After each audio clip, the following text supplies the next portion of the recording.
So at AWS, I'm in charge of the science for AI applications. And AI applications are grouped by modalities. So we have vision, so audio, images and video.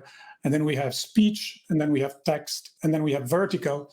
And verticals are domain-specific applications in the industrial space, as well as operations and time series, forecasting, and so on and so forth. Mm-hmm. And we are organized as research teams, but we are very closely coupled with engineering teams, product teams, and data teams. And we practice what we call customer-obsessed science, which is different than curiosity-driven science, which is what we do at the university. And so our work ends up in the hands of customers in a time frame that is quite fast for somebody who's used to academic time clock, where you expect your impact in the world to be posthumous, or if you're lucky, during your lifetime. But here, there's a very quick turnaround between ideas being generated, services being deployed, and customers using them and getting benefit from it. So my interest is, broadly speaking, in AI. I've always been interested in autonomous systems that interact intelligently with the environment, where intelligent is to be defined. Everybody has their own. But to me, a dog is plenty intelligent. I wish we could build something that behaves like a dog. So that's much more difficult than doing a chess-playing program. In a fight for survival, the dog will win over the chess-playing program anytime. So it just needs to unplug the power.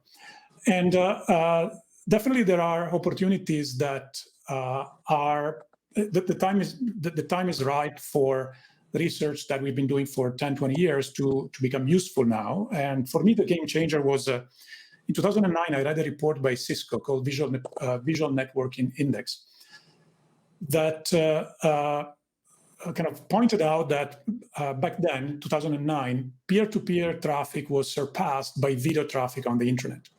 And they were forecasting that by 2022, it would be 90% of wireless traffic and almost the totality of internet traffic. And so to me, that was a game changer. But I thought, okay, now we have data, we store data, but we don't know how to extract intelligence from data, and that will take more than my lifetime. So, I was not thinking that it would be so quick. And then in 2014, I was involved in a project where they were training systems to detect anomalies in CT scans, in medical imaging.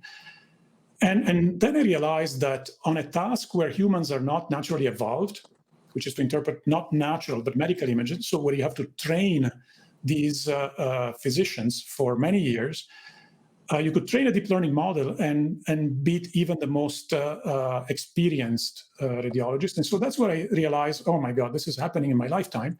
And so what is the right place to be part of this if you want to be involved? Well, you need to be in a place that has exposure to a variety of problem domains and has patience and has data, resources to make it happen. And slowly, one little step at a time, but we've been able to make a difference in several of our products that our customers have been benefiting from. Sure. Yeah, I like the characterization of areas that we're evolved to be good at versus those that we aren't. It's, as a classifier for problems that we should seek to apply machine learning for, it kind of reminds me of Andrew Ng's anything that takes us more than a second, but it's got maybe a more philosophical spin to it. Well, more than philosophical, it's very easy to underestimate how difficult some tasks are. One anecdote I have is that with my students, I participated to the first 2 DARPA Grand Challenges, and it was very interesting to be in the audience and watching people who are not experts see this car drive by, and these cars really looked like they didn't know what they were doing. And so, how can you possibly not see that bush and drive over it when anybody can see the bush? It's obvious. People forget that if this is roughly the size of your brain, the size of your 2 hands, and roughly half of it processes visual information. So most of the real estate in your brain, even when you're absorbed in the most, in the most abstruse thinking, most of your brain is busy trying to make sense of the sensory data that comes through.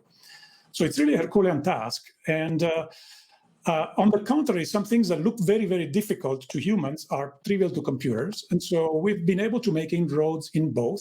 Some traditionally hard problems, like learning one from few shots, we have made progress thanks to also the evolution of deep learning over the past 5 years, as well as the evolution of hardware, optimization methods, and so on.